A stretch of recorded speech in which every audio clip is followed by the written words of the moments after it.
과학을 담당하는 백성혜입니다. 잘 지내셨죠? 네. 예. 어머님들 혹시 운동장에 학교에서 선을 그어본 적이 있으신지 모르겠어요. 선 긋다 보면은 삐뚤빼뚤 항상 다 긋고 나면은 똑바로 안 되는 경우들이 많은데, 밭을 갈 때도요, 농부가 꽁무니만 쳐다보고서 이렇게 밭을 갈면 고랑이 항상 삐뚤빼뚤하다 그래요. 그래서 중요한 것은 이 땅만 바라보고 딱 해야 될 그 앞부분만 바라보고 가다 보면 방향을 항상 잃어버리거든요. 그래서 항상 먼 곳을 쳐다보고 내가 가야 될 곳을 딱 정해놓고 그곳을 향해서 가는 그런 먼 곳을 바라보는 눈이 항상 필요하다는 이야기들을 합니다. 유명한 책 중에 성공하는 가족들의 7가지 습관이라는 책이 있어요. 한번 기회 닿으시면 보시면 좋은데, 거기서는 나침판이라는 이야기를 하면서 가족들이 매일매일 살면서 하루하루는 우리가 지금 어느 방향으로 가고 있는지, 뭘 하고 있는지 항상 모르지만 우리가 우리 가족이 가야 될 그 방향을 나침판처럼 딱 하나 정해놓고 오늘 하루하루는 비록 왔다 갔다 할지라도 한 10년, 20년 지났을 적에 우리가 가고자 하는 방향을 항상 잃지 않고 간다면 그렇게 방향성이 없이 사는 가족과는 굉장히 다를 거라는 이야기를 그 책에서 해주고 있습니다.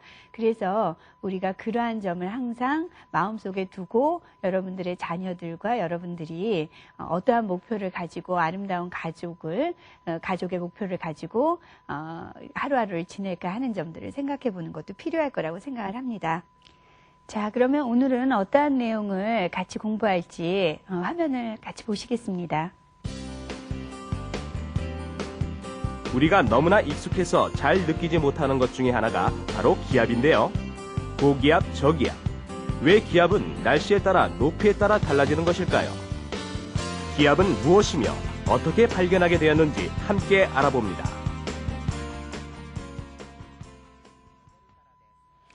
예, 우리가 기분을 표현할 때, 저 사람 저기압이야, 이렇게 얘기하면 조심하라는 뜻이죠. 기분이 별로 좋지 않고, 언제 비가 올지, 언제 바람이 불지 알 수 없는 그러한 상황을 우리가 저기압이라고 얘기를 하는데요. 그런 거에 비해서 청명하고 날이 맑으면 고기압이다, 이런 표현을 많이 써요. 이렇게 고기압, 저기압이라고 우리가 표현하기 시작한 이 기압의 개념은 언제 형성되었는가, 오늘 그 얘기를 해드리려고 하는데요. 이 기압은 과학의 역사를 우리가 살펴볼 때 토리첼리라는 사람이 제일 처음 얘기했다고 합니다. 그런데 이 토리첼리는 이 기압을 자기가 처음부터 혼자 고민했던 것이 아니고 토리첼리의 스승이 바로 갈릴레이예요. 그 유명한 갈릴레이. 그런데 그 갈릴레이가 처음에 숙제를 토리첼리한테 내주게 됐던 이야기가 있습니다. 그 당시에는 탄광이 많이 발달을 하면서 탄광업자들이 땅을 파서 이제 지하수를 퍼내고 이제 이런 자원들을 캐내야 되는데, 이 물을 뽑아 올리는데 이 탄광의 깊이가 10m가 넘어가면 물을 빨아 올릴 때 이제 이 사람들이 진공 펌프를 이용했거든요. 공기를 먼저 빼내서 물을 빨려 올라오게 하는데 10m 이상은 물이 올라오질 않는 거예요. 그러니까 더 깊은 곳에 아무리 비싼 것들이 묻혀 있어도 파 올릴 수가 없는 거예요. 그래서 이제 그 당시에 가장 유명하다는 과학자 갈릴레이를 찾아갔어요. 탄광업자들이. 그래서 왜 그런지 좀 이유를 밝혀주고, 또 가능하다면 돈도 많이 들일 테니까 좀 이것을 10m 이상의 물을 퍼올릴 수 있는 장치를 좀 고안해달라, 이렇게 얘기를 했어요. 그랬는데 갈릴레이가 이제 그거를 고민을 했는데, 그 당시의 분위기를 조금 이해하셔야 되는데요. 지난번에 원소하고 원자의 정체라는 수업을 하면서 2000년간 원소라는 개념이 지배를 하고 원자라는 개념이 발달하지 못했던 이유는 이 원자와 원자 사이에는 반드시 진공이 존재해야 되기 때문에 이 진공이라는 개념을 그 당시에 받아들이기가 참 어려웠기 때문에 원자를 받아들이지 않았다고 말씀을 드렸을 거예요. 무슨 소리냐면 신앙심이 깊었던 중세의 과학자들한테 신은 진공을 싫어한다, 이렇게 한마디 해버리니까 감히 원자가 존재한다고 얘기할 수가 없었어요. 그럴 만큼 이 신이라는 것이 굉장히 중요했었고, 갈릴레이도 한 번 신 때문에 큰 코 다친 적이 있죠. 지구가 돈다고 얘기하고 싶었었어요. 그랬는데 성경책에는 해와 달이 돈다고 되어 있었기 때문에 감히 하나님이 말씀하신 그 얘기에 위배해서 지구가 돈다라고 얘기를 하면 큰일 났죠. 그래도 지구가 돈다라고 재판정에서 얘기한 걸로 유명한데, 그래도 어쨌든 재판관 앞에서는 알았다고 자기가 잘못했다고 이야기를 했어요. 그리고 되돌아 나오면서 그래도 지구는 돈다 이렇게 얘기를 했는데, 왜 그 당시에 그것이 그렇게 무서웠느냐 하면, 분위기상 그 당시에 종교에 위배되는 이야기를 함으로써 혹시 파문을 당하게 되면, 그 당시는 길거리를 나가더라도 있죠, 파문당한 사람은 깡패가 죽여도 아무도 구해주질 않아요. 그러니까 파문을 당했다는 것은 즉 사회생활도 포기했다는 얘기와 똑같았었다 그래요.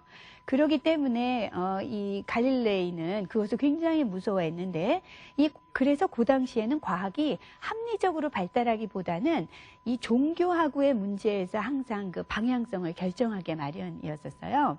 그래서 이 갈릴레이는 이 머릿속에 항상 신은 진공을 싫어한다는 생각을 갖고 있었어요.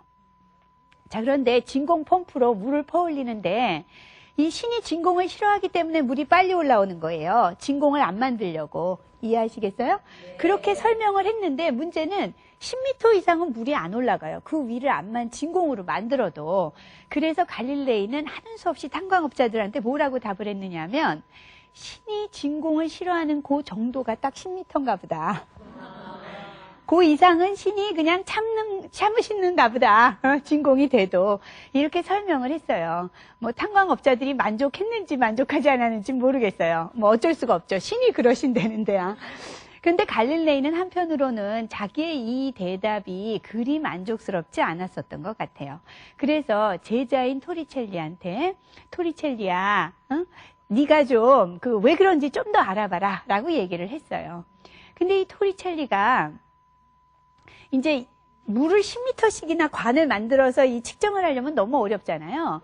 그러니까 좀 더 쉬운 물질을 가지고 연구할 수가 없을까라고 생각하다가 우연히 이제 수은을 가지고 연구를 하게 됐는데, 이 수은이라는 게 금속인데 액체예요. 그래서 무지무지 무거운 액체예요. 그래서 물 대신에 수은을 가지고 이제 진공을 만들려고 수은을 채운 다음에 뒤집었겠죠. 그렇죠? 네. 그러면은 이제 그 사이에 진공이 만들어지는데, 그거를 관찰을 이제 하려고 수은을, 기둥을 만들려고 뒤집었는데, 그러면서 이 토리첼리가 우연히 어떤 그 상황들을 이해하게 돼요. 뭐냐면 수은은 굉장히 무겁기 때문에 그 높이가 76cm 정도만 올라가고 그 사이가, 그 위가 진공이 돼요. 그래서 이 토리첼리가 실험을 통해서 관찰한 사실은, 물의 경우는 물을 이렇게 뒤집어서 관을 만들었을 때 진공이 될 때까지 이 높이는 10m였어요. 물의 경우. 그런데 이것을 수은을 가지고 하면, 수은은 굉장히 무거운데 한 76cm 정도만 올라가면 그 위는 다 진공이 되는 거예요. 이 위가 얼마나 됐든 간에 상관없이. 이해하시겠어요? 네. 자, 그래서 이 76cm이기 때문에 이걸 밀리미터로 고치면 760mm죠? 네. 그래서 우리가 기압을 나중에 표시할 적에 HG 이렇게 표시를 해요.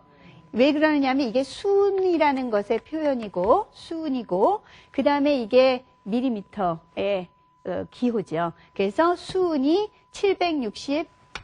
1기압은 760mm HG라고 표현하는 이유가 이것 때문인데요. 이런 식으로 수은을 가지고 실험을 했어요. 그러다 보니까 토리첼리가 갑자기 초점을 딴 데 두기 시작했어요. 수은은 무겁고 물은 가벼워요. 그렇죠?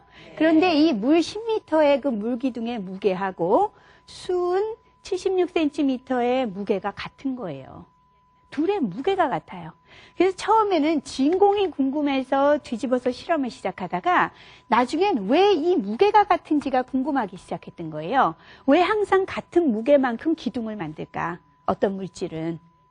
그게 이제 궁금했는데 어느 날 또 이 무게의 개념을 이 토리첼리가 생각하기 시작하다가 어느 날 곰곰이 보니까 날씨에 따라서 이 기둥의 높이가 오르락내리락 하는 것을 관찰했어요. 날씨가 변하면 변덕스러워져요. 그래서 토리첼리가 혹시 하는 생각으로 이 친구한테 너 높은 산에 한번 이거 들고 올라가 봐라. 그러면 이 높이 어떻게 되는지 한 번만 좀 관찰하고 올래? 라고 친구한테 얘기했어요. 왜 친구한테 얘기했느냐 하면 토리첼리가 건강이 너무너무 안 좋았었다고 그 과학사 책에 나와요. 그런데 그럴 수밖에 없었던 게 수은을 가지고 연구했으니까. 이 수은이 몸에 얼마나 유독한 그 중금속인지 아시죠? 이 당시에는 그 수은이 얼마나 유독한지 몰랐던 거예요. 그래서 토리첼리는 40도 되기 전에 죽었어요. 너무 안 됐는데. 이런 과학을 연구하다 보면 이런 일들이 가끔 생겨요. 유독한 물질인지 모르고 실험을 하게 되죠. 자, 어쨌든 토리첼리 덕분에 우리는 이제 기압을 알게 되는데 어떻게 알게 됐느냐 하면 친구가 산에 올라가서 보니까 이 수은주의 기둥이 낮아지는 걸 관찰했어요. 뚜렷하게 낮아져요. 그러니까 날씨에 따라서는 약간씩만 오르내렸기 때문에 혹시 그 내 눈의 착각인가 싶었지만 높은 산에 올라가니까 확실히 내려간 거예요. 그래서 이게 상황에 따라서 오르내리는 게 다르다라는 사실을 토리첼리가 알게 됐어요. 그런데 만약에 우리가 그 전에 갈릴레이가 했듯이 신 때문이었다면 신은 항상 일정하고 일관됐겠죠. 신이 그 진공을 싫어하는 정도가 물이 10m면 10m, 수은이 760mm면 760mm 이렇게 일관돼야 되는데 날씨에 따라서 변덕스러워진다는 얘기는 신이 아니라 뭔가 좀 다른 이유 때문이 아닐까라고 생각했고 그 이유가 어쨌든 날씨처럼 변덕스러운 그 무엇이 있지 않을까라고 생각을 한 거예요. 근데 이제 토리첼리가 이 무게에 관심을 가지고 이 무게가 말이에요. 무게가 있으면 밑으로 떨어지려고 할 거 아니에요. 다 이 물도 이렇게 빠져나가려고 하겠죠. 수은도 빠져나가고 물도 쭈르륵 빠져나가려고 할 것 같은데 안 빠져나가고 기둥 그만큼의 무게만큼 지탱하고 있으려면 누가 밑에서 받쳐야 되겠죠. 받쳐야 돼요. 그런데 주변에는 받칠 게 없어요. 만약에 내가 이것에 물을 가득 넣고 밑을 막고서 뒤집으면 당연히 이 막고 있는 뚜껑이 받치겠죠. 물이 떨어지지 않도록 이 무게를 받칠 거예요. 그런데 문제는 이렇게 열어놨기 때문에 빠져나와야 되는데 빠져나오지 않고 얘가 그 기둥만큼 서 있다는 이야기를 곰곰이 생각하다가 토리첼리가 내 눈에 보이지 않지만 이 공기가 누르고 있을 거라고 생각한 거예요. 공기가 꽉 눌러요. 그러니까 못 빠져나오는 거예요. 그런데 날씨에 따라서 혹은 높은 산에 올라갔을 때 이 공기가 누르는 정도가 변화할 수 있고 그렇게 된다면 이 높이가 움직일 수 있을 거라고 생각을 한 거죠. 자, 진공이 바로 궁금했다가 토리첼리가 무게로 관심을 바꾸면서 결국은 그래서 공기가 누르는 힘, 즉 압력이라는 개념, 기압 혹은 기압이라는 개념을 토리첼리가 생각을 하게 되게 돼요. 기압. 그 기압이 오늘날 우리가 이야기하는 그 저기압, 고기압 할 때 그 기압이에요. 토리첼리가 생각했던 기압은 이 수은주의 무게나 혹은 물기둥의 무게처럼 무게의 개념이었어요. 무게를 가지고 누르는 기압을 생각했죠. 이해하시겠어요? 네. 자, 이제 토리첼리가 그렇게 생각을 하고서 기압의 개념을 도출해냈는데 사실은 이렇게 생각을 하게 되면 무엇이 문제냐 하면 기압은 사방팔방 작용을 해야 되는데 우리는 기압이 자꾸 무게니까 아랫방향으로만 작용한다고 생각을 하게 되는 문제가 생겨요. 그래서 이제 이 문제를 해결하기 위해서 기압이라는 게 사방팔방 작용하고 또 이 기압이 얼마나 큰지 이런 것들을 그 학생들한테 설명해 주기 위해서 중학교 3학년에서 기압을 느끼게 하는 실험을 하게 되는데요. 한번 그 실험이 어떤 내용인지 우리 같이 보시겠습니다. 안녕하세요. 강대원입니다. 오늘은 우리 생활 주변에서 쉽게 구할 수 있는 빈 캔을 이용해서 대기압이 어떤 모습으로 작용하는지 한번 알아보도록 하겠습니다. 준비물은 캔 2개, 빈 캔 2개고요. 그 다음에 샬레에다가 찬물을 담아 넣고 가열 장치가 필요해요. 먼저 빈 캔 2개 중에 하나에다가 물을 조금 집어넣어서 가열을 해보려고 하는데, 이때 가열을 하는 이유는 이 캔 속에 들어있는 공기를 제거하기 위해서예요. 가열을 해보도록 하겠습니다.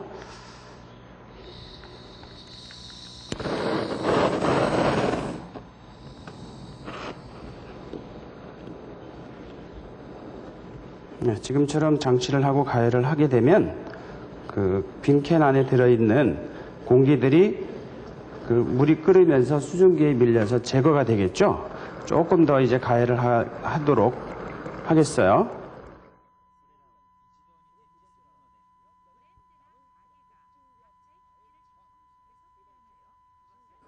캔 안에 물이 끓으면서 그 공기를 지금 밀어내고 있는 거죠.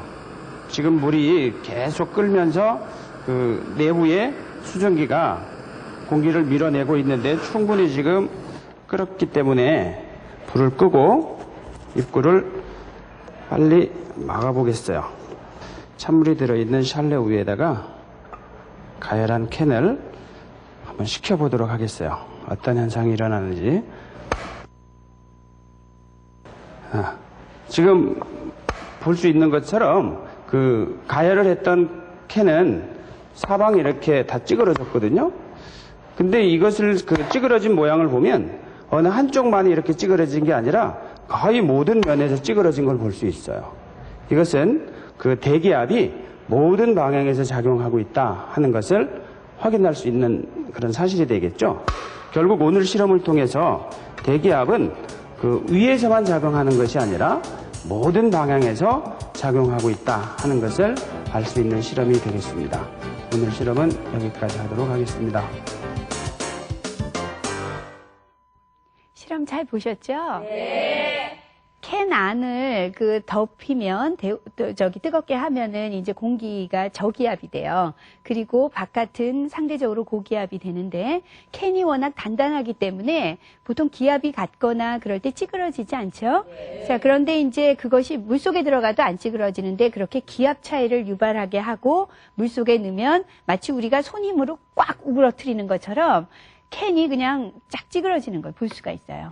근데 기압은 사실은 그거보다 더 힘이 세요. 지금은 저기압과 고기압 사이의 그 기압 차이를 실험으로 보셨지만 실제로 진공과 일기압의 차이는 굉장히 차이가 큽니다. 그래서 그 기압에 대한 개념이 도출되고 나서 독일의 한 그 시의 그 시장이 그 반구 두 개를 딱 붙이고 사이를 진공으로 만들었어요. 그리고 이 진공, 바깥은 일기압으로 누르고 있었겠죠? 그러니까 이 기압의 크기가 얼마나 되는지를 한번 실험해 보겠다. 그래서 말을 가지고 양쪽을 끌게 했는데 이 공을 띄어내는데 말이 무려 16마리가 들었다.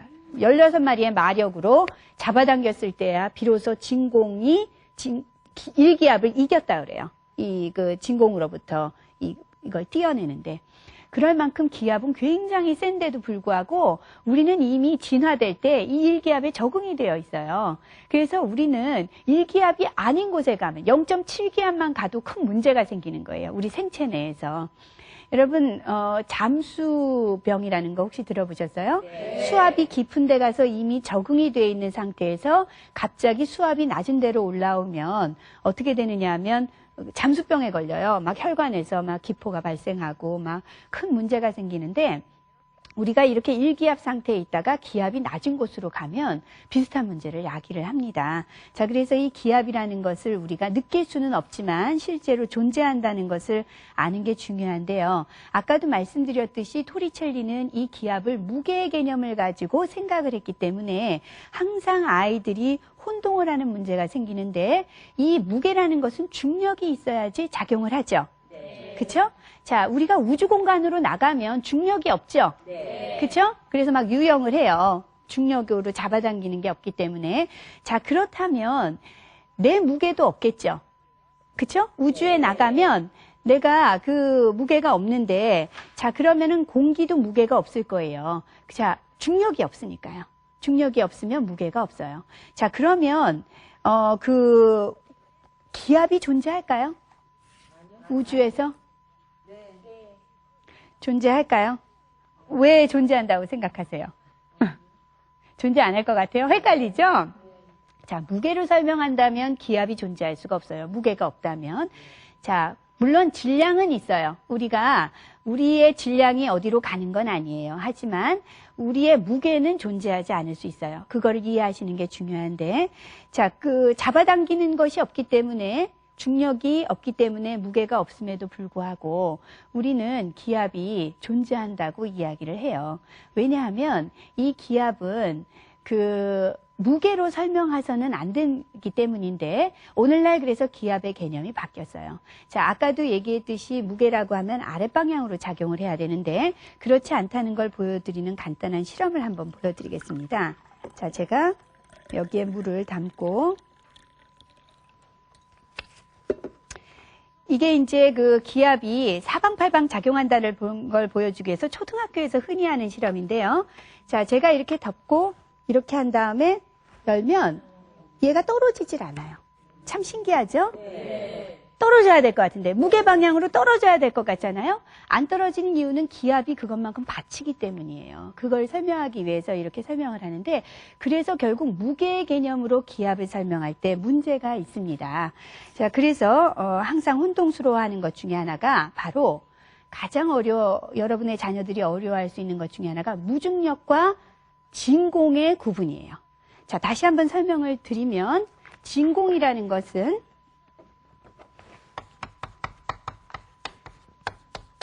기체 혹은 공기가 없다는 거예요. 진공은 하나도 없는 거예요. 아무것도 없는 것. 자, 그런데 무중력이라는 것은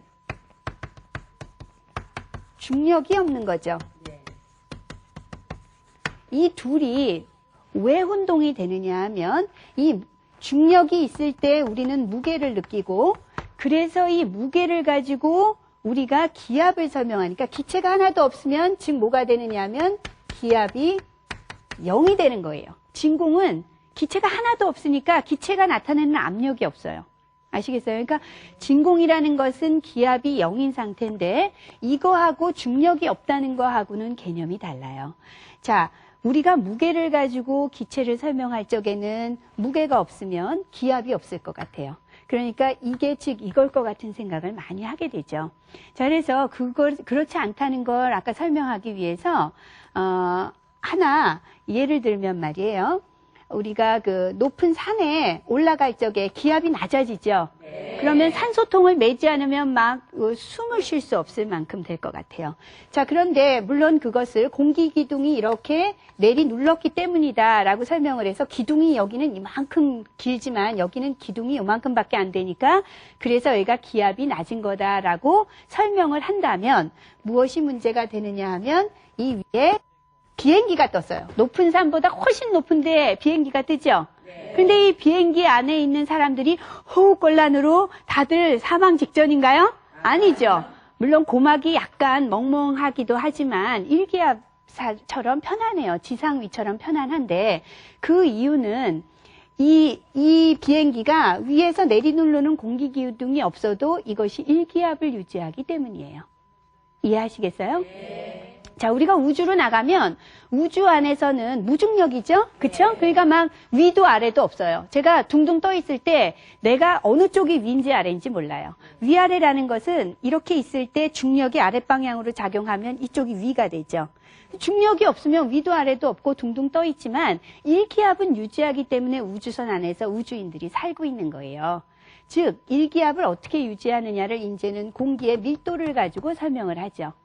공기의 밀도가 이쪽은 중력에 의해서 많이 잡혀 있고 여기는 희박해요. 그렇죠? 높은 산이 추운 이유를 강의하면서 제가 밀도 차이가 있다고 설명을 드렸고, 자, 비행기가 여기 있을 때 일기압의 밀도를 유지한 채로 문을 딱 닫았어요. 그리고 붕 떠 올라가요. 그럼 여전히 바깥은 희박해도 이 안은 일기압을 유지할 수 있는 게 지상과 같은 밀도를 유지하기 때문이에요. 가끔 영화에서 뭐 사고로 문이 열리거나 유리창이 깨지면 쫙 빨려 나가죠. 네. 그게 고기압에서 저기압으로 바람이 부는 원리에 의해서 기압 차가 생기니까 빨려 나가는 거예요. 그러니까 공기 기둥이 누르지 않아도 기압을 유지할 수 있는 것은 밀도의 개념으로 이해를 하셔야 되겠죠. 네. 자, 그래서 오늘 설명해 드린 것처럼 기압은 어떤 공기가 누르는 그 개념은 처음에는 신이 진공을 싫어하는 정도라고 갈릴레이가 얘기했다가 토리첼리가 무게의 개념으로 설명했다가 이제는 밀도의 개념으로 바뀌게 되죠. 자, 이렇게 바뀌어 나갔는데 쟤는 맞았다, 쟤는 틀렸다라고 얘기하는 건 사실은 옳지가 않아요. 왜냐하면 지금도 진공과 무중력을 굳이 구분할 필요가 없는 지구과학 부분에서는 아직도 공기층의 무게로 충분히 잘 이 기압을 설명하고 있거든요. 그래서 중요한 것은 과학의 이러한 사고들은 도구 비슷해요. 마치 현미경과 같은 것인데 내가 세포를 보려면 좋은 현미경일수록 좋겠죠. 하지만 암석의 결정 구조를 보려고 그러면 돋보기가 훨씬 날지도 몰라요. 현미경으로 보려고 그러면 안 보여요. 지금 암석 어느 부분을 내가 비치고 있는지도 몰라요. 그래서 적절한 도구를 써서 적절한 상황을 표현하거나 이해하는 것, 그것이 과학이 발달할 때 굉장히 중요한 하나의 관점 중에 하나예요. 그래서 과학이라는 것은 꼭 누가 틀리고 맞고 누가 옳고 그르고 진실이라는 게 하나 있고 그런 것이 아니라 같은 자연현상을 여러 가지 좀 더 유용하거나 좀 더 잘 설명할 수 있는 관점으로 발달해 온 것이다라고 생각하시면 좋아요. 현미경이 발달해 왔지만 옛날 현미경을 틀렸다라고 우리가 얘기하진 않죠? 네. 자, 그런데 이렇게 이제 발달해 온 거를 잘 모르면 어떻게 되느냐 하면 과학이라는 것을 이제 진리를 찾는 거다라고 생각하는 사람이 뉴턴이 과학을 이제 그 역학을 발견했을 때 아깝다. 이 사람이 다 발견해서 더 이상 우리 과학자는 할 일이 없구나. 이렇게 생각을 했대요. 그런데 그 후에 아인슈타인이 상대성 이론을 발달하면서 뉴턴 역학을 틀렸다고 얘기했거든요. 자, 뉴턴 역학보다 훨씬 더 틀린 건 아니죠. 뉴턴 역학보다 훨씬 더 좋은 도구를 발달시켜서 이제 물체가 왜 떨어지느냐. 뉴턴은 중력에 의해서 떨어진다고 얘기했지만 그렇지만 그 아인슈타인은 시공간이 꼭 침대의 스프링처럼 이렇게 휘어져 있어서 그 시공간의 휘어짐에 따라서 움직이는 거라고 설명을 해요. 누가 더 좋은 도구냐? 여러분 중고등학교 수준에서는 뉴턴 정도면 충분히 좋은 도구기 때문에 그 정도만 배워도 충분한 거예요. 자, 그런 식으로 과학을 이해하시는 것이 중요하고 또 그러한 관점을 여러분의 자녀들이 가질 수 있도록 도와주시는 것이 필요하지 않을까 싶습니다. 자, 오늘 수업은 그러한 여러 가지 관점의 변화에 대해 설명을 드렸는데요.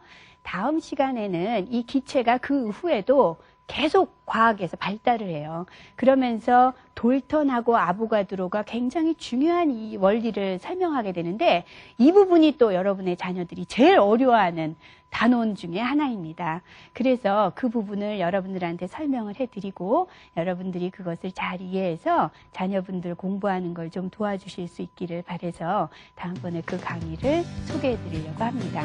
자, 오늘 공부하시느라고 수고 많이 하셨습니다. 안녕히 계세요.